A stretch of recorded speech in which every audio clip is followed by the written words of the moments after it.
She cried as the whip was raised, her scream cracked through the dry evening air like a pistol shot, and the man who held the lash did not flinch.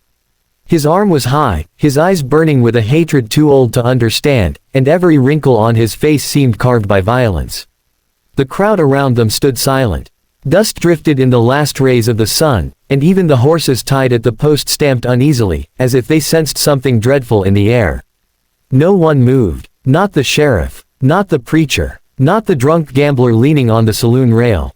The whip hung frozen for an eternal second, and the woman's tears streaked down her dirt-smeared face as if she already knew what the leather's bite would do to her skin.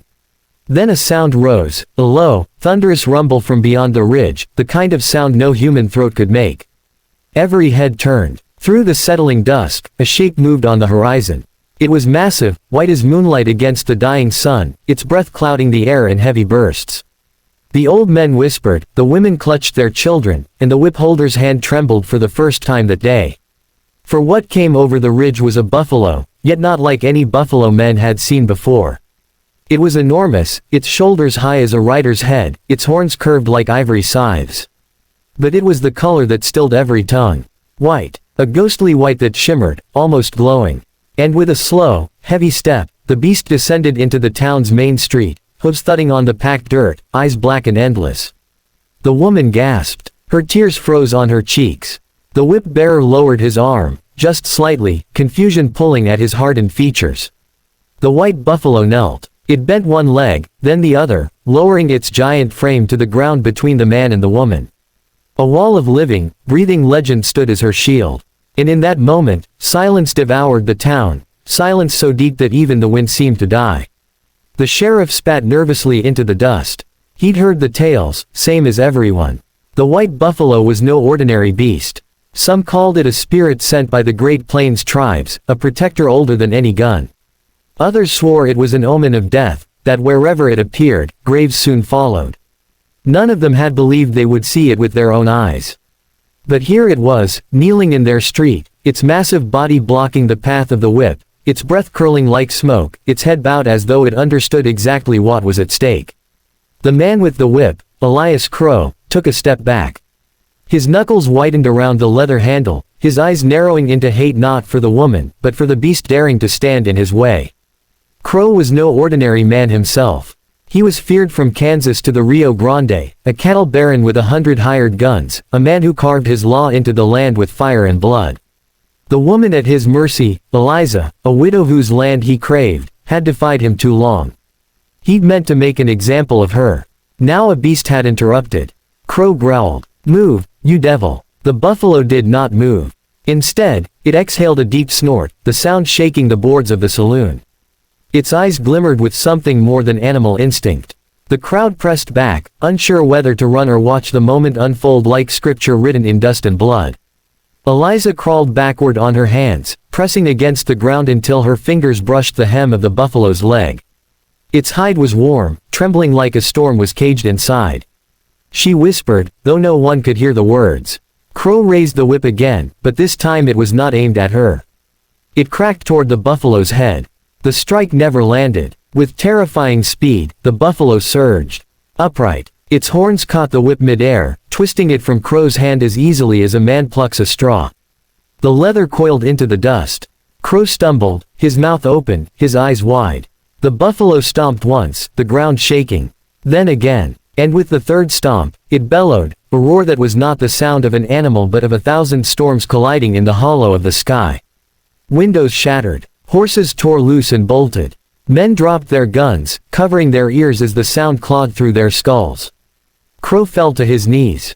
Eliza stared in disbelief. She had prayed for mercy, prayed for death, prayed for anything but more cruelty. Yet what she saw now was not mercy. It was judgment. The buffalo lowered its head, horns inches from Crow's chest. He froze, sweat pouring down his temples, lips trembling. He was a man who had slaughtered families for land, burned barns for amusement, carved his initials into the faces of those who defied him. But no bullet, no blade, no lawman had ever made him beg. Until now. Don't, he choked. The buffalo snorted, its breath hot against his skin. For one endless second, the entire town believed they would see Elias Crow gored and trampled into the dirt. But the beast did not kill him. It turned its great head aside, the horns brushing his cheek like a warning from another world. Then it stepped back. Crow collapsed forward into the dust, coughing, humiliated, broken.